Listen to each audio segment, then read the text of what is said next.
KREM 2 News at Noon begins now. I am ashamed because I know what Mr. Trump is. He is a racist, he is a con man, and he is a cheat.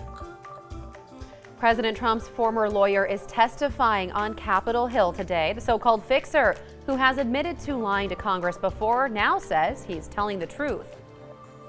Plus, here locally, take a look out toward downtown Spokane, another winter wonderland to end the month. We are talking what record Spokane could potentially break by the end of the day and what record Lewiston just broke hours ago. Boy, it is coming down, Evan. Thank you. And help a pup find a forever home. You can do that tonight at our Red Carpet event. We'll have those details.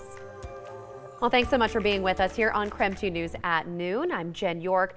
Laura Papetti is off today. Now, we should note that this snow is causing some issues for schools around the region. The Colfax School District is letting students out right now. Plummer Worley will be dismissing students early. They will release at 12:30. And the snow is certainly stacking up outside, and it is causing some issues on the roads around the area. Washington State Patrol Trooper Jeff Sevigny reports at least one person died in a wreck on Highway 26 near Washtunkna. It happened a few hours ago between a semi and a car. Authorities say the road is blocked and drivers should expect some long delays.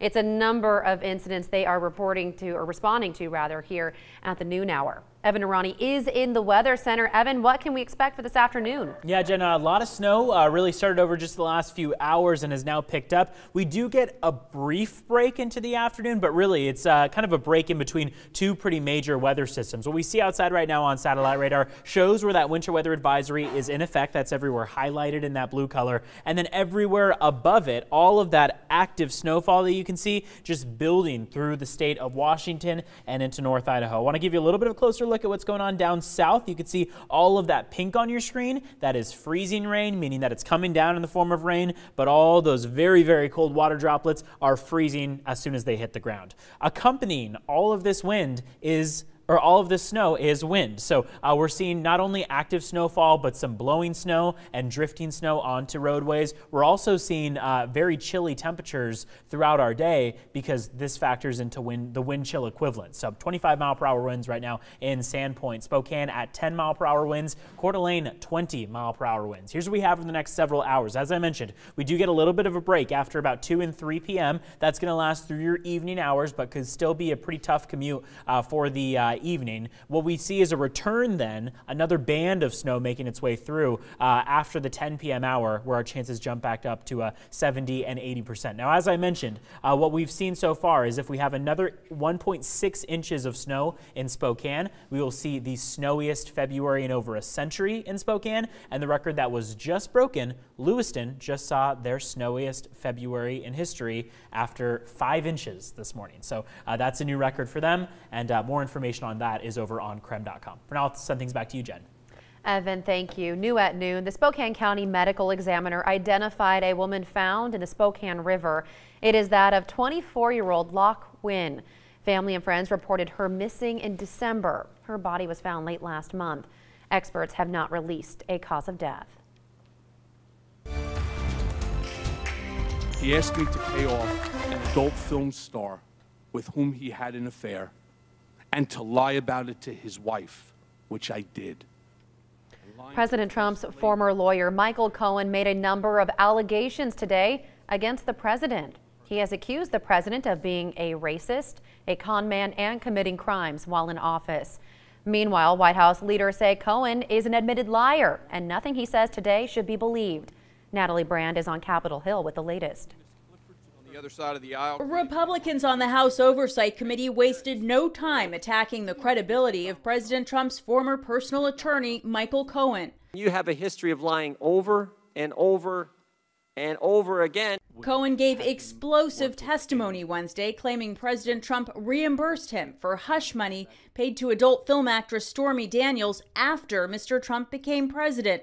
And he showed a copy of the check he claims is from President Trump's personal bank account to back up his assertion. I'm visiting President Trump in the Oval Office for the first time. He says to me something to the effect of, "Don't worry, Michael. Your January and February reimbursement checks are coming." Cohen also claims longtime Trump advisor Roger Stone gave then-candidate Donald Trump a heads up that WikiLeaks' Julian Assange planned to release hacked Democratic National Committee emails that would damage Hillary Clinton's campaign. Roger Stone denied Mr. Cohen's statement. Cohen is set to go to prison in part for lying to Congress in 2017. The lies that I told to Congress, in fairness, benefited Mr. Trump. But Republicans say he cannot be believed. Liar, liar, pants on fire. No one should ever listen to you and give you credibility. Cohen, who once famously said he would take a bullet for Mr. Trump, also alleges the president was involved in potential tax fraud and says he made racist statements. He told me that black people would never vote for him because they were too stupid. President Trump tweeted from Vietnam, where he is holding talks with North Korean leader Kim Jong-un. He said Cohen is lying in order to reduce his prison time. Natalie Brand, CBS News, Capitol Hill. Natalie, thank you. Briefly mentioned, President Trump did sit down with North Korean dictator Kim Jong-un for dinner. This is the start of the second U.S.-North Korean summit. Denuclearization is the main focus of the talks. The president wants North Korea to dismantle its nuclear weapons program. In exchange, North Korea's leader wants several concessions, including an end to sanctions. An inmate hunger strike is over at the Coyote Ridge Correction Center in Connell. Prison leaders agreed to add hard-boiled eggs to breakfast. The strike started when inmates complained about the quality of food at the jail. The eggs will replace muffins and improve protein content. That is according to the Tri-City Herald. Prison leaders also agreed to increase the number of inmate-purchased TVs and to repad benches in an exercise area. Well, in a few hours, dogs will be walking the red carpet in Spokane, and it's all part of the KREM 2 Red Carpet adoption event. Get it? Our very own Laura Papetti teamed up with Spokanimal, Wings of Rescue, and RVs Northwest to make this happen. To give you an idea of what to expect, all you have to do is look at this video from last year. Tonight, there are about 40 dogs looking for forever homes. Some of those pups are from the inland Northwest. Some were actually flown in from kill shelters around the country, but all of them will be looking for families. The first 20 adoptions will be free with the purchase of a pet license, thanks to RVs Northwest. It all happens tonight at River Park Square. It starts with a meet and greet at 5 p.m., followed by a live broadcast at 6:30.